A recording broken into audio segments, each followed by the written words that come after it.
Owen, hi. Hi, Stephanie. For everyone else, I know I've known you for a long time now, but Mm. tell everyone else about yourself. Um, my background starts somewhere down in the 2000. I've been involved in the area of adult training. I've been working with private companies. I've been working with the Singapore government.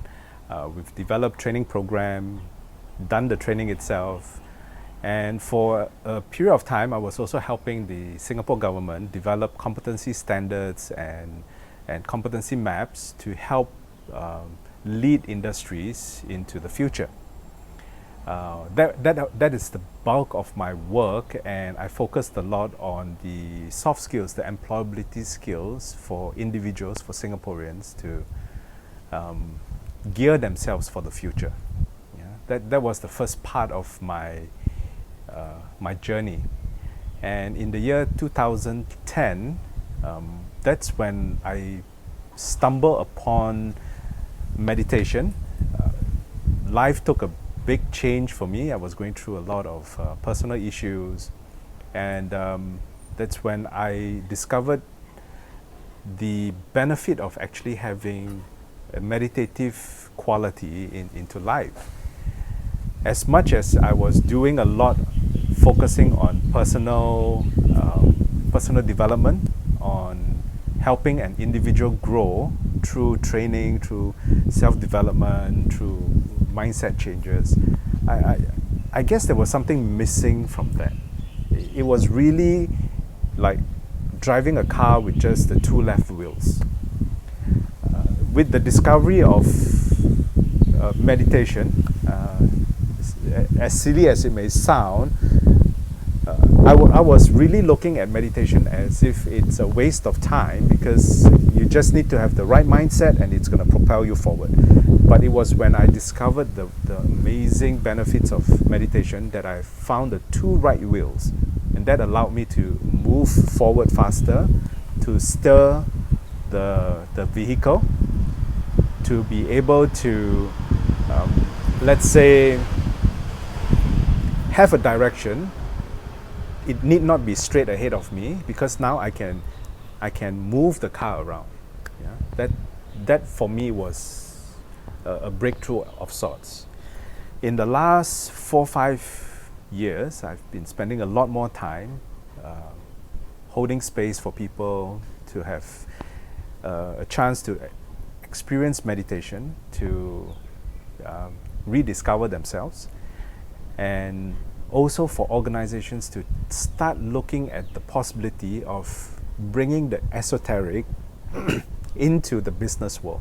It's not just all about meeting deadlines, achieving goals and targets, but then there is this other aspect. We all call it a work-life balance. We call it the human capital, but it was all too much in the head, and the heart was missing, and that's where I feel meditation will take a big leap into the forefront. So, how do you attempt to bring this esoteric approach into the business world? One of the things that I've been doing is that I've encouraged people to do individual practices.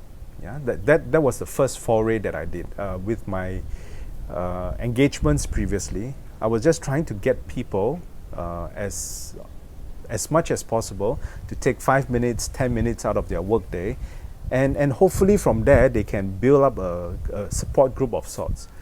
That's where I find that it has been a bit lacking.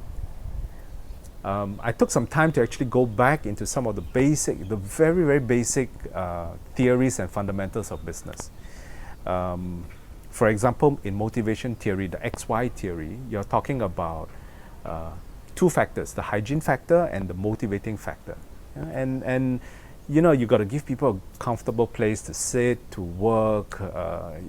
You got to give them breaks. Those are your hygiene factors. And then they talk about the thing that motivates them. It's a sense of belonging. It's a sense of achievement, a sense of growth. In reality, there is a lot of talk about doing that, but it's been difficult to implement that.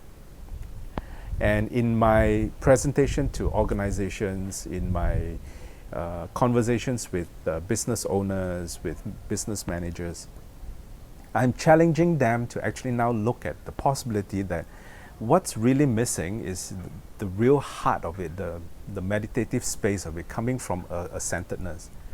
An example of this is if a person is supposed to work 8 hours a day, right, and you're giving them a workload that's 10 hours worth in a day, you could say that we encourage the person to have time for themselves, to just take that 5 minutes to close their eyes and take deep breath, for example. But the reality of it is that the supervisor or the manager is going to be breathing down this person's back. They are going to be staying back late just to finish the workload for the day. That's not very motivating. And my challenge to them is to really look at what are some of the things that they need to do to now really build the opportunity for that. Do they give the people tools to finish that 10 hours in 8? Do they actually allow for support within the organization so that someone who may have been able to finish earlier can now come do that, so that everyone has about half an hour to take time for themselves now, to take that step where they can talk about, I really want to take a course in this for growth in the company. I really feel belong because someone's looking out for me. Those are actions which often is more verbal, it's said out, it's preached, but in practice, very lacking. Yeah.